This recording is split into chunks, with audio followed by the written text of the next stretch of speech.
Hi, I'm Fred Burton with Stratfor, and I'll be visiting with Mark Schroeder, our Vice President of Africa Analysis. Mark, I know since my book Under Fire came out concerning the attack on the Special Mission Compound in Benghazi, that it doesn't appear that the security situation has gotten any better in Libya. And what's your assessment as to what's causing these problems in Libya? You're exactly right that Libya is experiencing significant stress right now in the political realm, on the security field.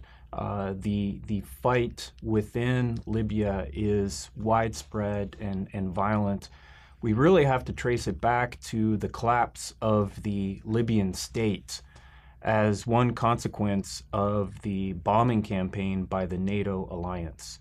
And for better or worse, Muammar Gaddafi was able to manage the competing tribal and ethnic, regional rivalries within that state.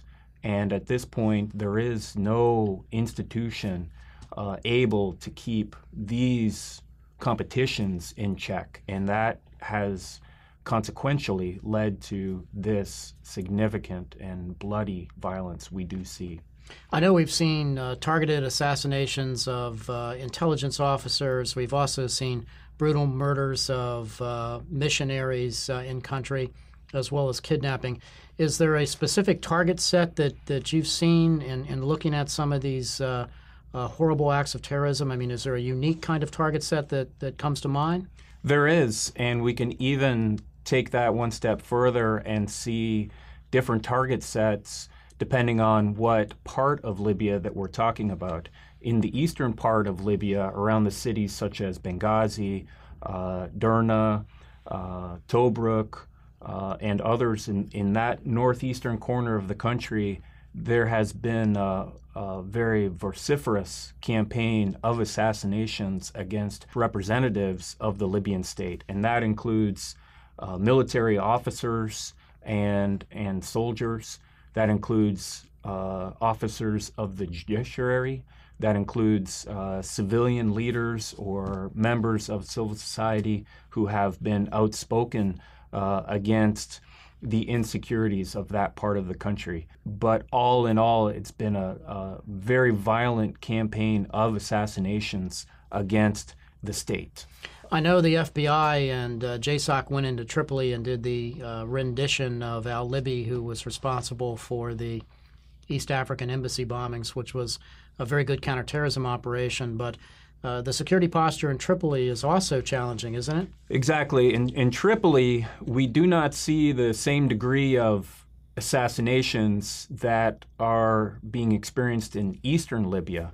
However, the struggle between various armed elements in Tripoli, local militias, pro-government and anti-government militias, security forces of the Libyan government that are trying to install order and security in that capital city. It's a very difficult security environment, but it's one that does not see the day-to-day assassinations, multiple assassinations on a daily basis that we do see in eastern Libya. Wasn't even refresh my memory, wasn't the Prime Minister of Libya held hostage in Tripoli? He was kidnapped for several hours by opponents of his government. He was released unharmed, but it just is another example of how difficult the government of Libya finds itself today to install order and install itself as a modest central authority over this vast territory. Have you seen any targeting of oil facilities or big oil executives in country? In terms of the energy sector, there have been significant disruptions, but what has happened has been occupations by various protest groups or armed groups of terminals where oil and gas is exported.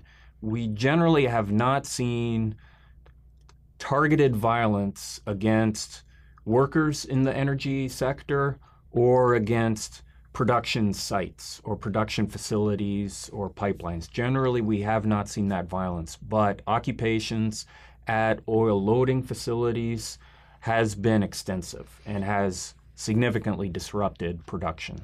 Forecast-wise, if you look at Libya over the next 6-8 months, maybe up to a year, what do you see? Libya will still be in a very challenging security environment. There are measures that are being introduced to help mitigate against all of the insecurity found throughout the country. One notable effort being made is by Western countries, including the United States, France, Italy, Britain, to train up a new cadre of Libyan armed forces who can be in a more capable position to try to ensure security throughout the country. Do you think that's going to work? Well, this is a long-term effort, I would say. In the short term, the training of several thousand Libyan soldiers is not going to be complete and not going to empower the Libyan military to deploy across the country to cities like Benghazi in the northeast, or Kufra in the southeast, or Saba in the southwest. That's not to say small numbers of Libyan troops cannot get to those cities, but to be able to deploy on a sufficient scale with sufficient support to restore order, that cannot be done in the short term. Mark, I know it's one of the things we talked about in the office a lot. The geopolitics of the region also come into play with Libya, correct? Exactly. That is perhaps the graver concern that is being voiced even louder in capitals such as Paris, even Washington, D.C., London, Ottawa, and elsewhere, that the insecurities and the very weak state of the Libyan government and its institution leaves open tremendous sanctuary in Libya for transnational terrorists. And we know from the very nature of porous borders in this part of Africa, in North Africa, in the Sahel region of Africa, no country is immune to terrorists and militants flowing across those borders to conduct themselves for terrorist operations. What countries are those, just so our viewers understand? We're very concerned about militancy, jihadist militancy, spilling over into Egypt on the east of Libya. On the west, we've seen significant militancy activity in Tunisia, Algeria, and then to the south in countries such as Chad, Niger, and Mali, where France has been extremely active and has been extremely concerned about the flow-through of militants congregating in southern Libya. This is the broader regional concern that the failed state of Libya is being taken advantage of by transnational militants.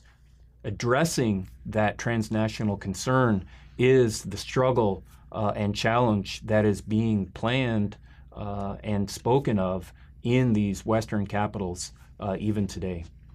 Well, thank you very much. It was fascinating. For those of you interested in more about Libya or our analysis for the region, please visit www.stratfor.com.